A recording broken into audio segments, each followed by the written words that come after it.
Most people leave hundreds of thousands of dollars on the table over the course of their careers simply by staying silent during a 10-minute window. The mechanics of this loss are cumulative, because almost all future salary increases, bonuses, and 401k matches are calculated as a percentage of your current pay. Your starting number carries weight for decades. A higher base salary today compounds exponentially over time.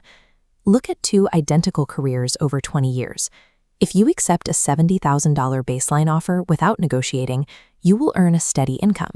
But if you negotiate that starting base to $85,000, assuming a standard 3% annual raise, the difference in lifetime earnings is massive. Data shows 72% of employers have the budget to negotiate. They simply won't offer it unless you ask. Mastering a simple 10-minute negotiation playbook is the highest return action you can take in your professional life. The first step occurs before the interview. You must discover the objective market value for the role, rather than guessing a number based on personal instinct. To build a data-backed case, find 3 specific data points for your role and city: the low end, midpoint, and high end of the pay scale. Then isolate your target. Based on your qualifications, aim strictly for the top third of this band. Triangulate this data using industry-specific tools like Glassdoor, Levels.fyi, and LinkedIn Salary. These resources provide the self-reported compensation metrics needed to build an accurate range. When you present this number, base it entirely on the market data.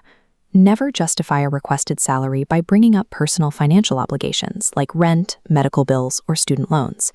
Employers purchase business solutions at market rates. They do not subsidize a candidate's personal lifestyle budget.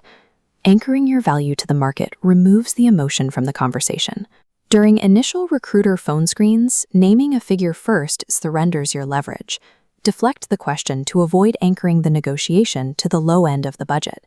If a recruiter explicitly asks for your salary expectations, use this exact phrasing. I've done research on comparable roles, and I'm confident we can find a number that works for both of us. I'd love to hear what you have budgeted for this position first. When the formal offer arrives, you must counter. Companies typically expect this and often have room to move.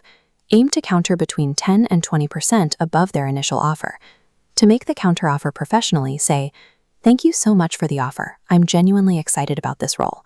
Based on my research into market rates for this position and my specific experience, I was hoping we could get to X dollars. Is there flexibility there?" After delivering that final line, stop talking. The silence that follows will be uncomfortable. Let it be. Filling that dead air to relieve the tension often leads to backtracking and negotiating against your own price.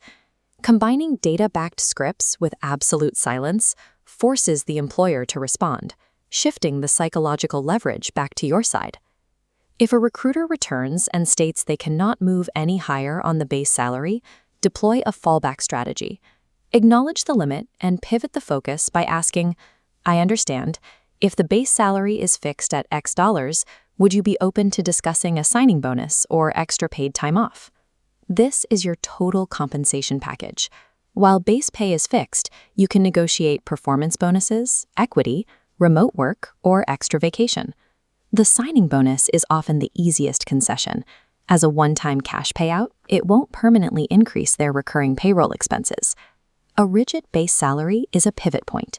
You can secure thousands of dollars in alternative value just by expanding the scope of the package. There is a final procedural step that must be followed. Never verbally accept a job offer and then attempt to negotiate the details afterward. Negotiating after acceptance sends mixed signals and damages the professional trust built before your first day. Once you reach a verbal agreement on the numbers, explicitly ask for the updated compensation package in a formal, written document. Verbal promises are not binding. Do not submit your resignation at your current company until that finalized, signed offer letter is in your inbox. Rely on market research and these exact scripts. Treating an uncomfortable phone call as a systematic process ensures you never leave money on the table, securing a financial baseline that compounds into lifelong wealth.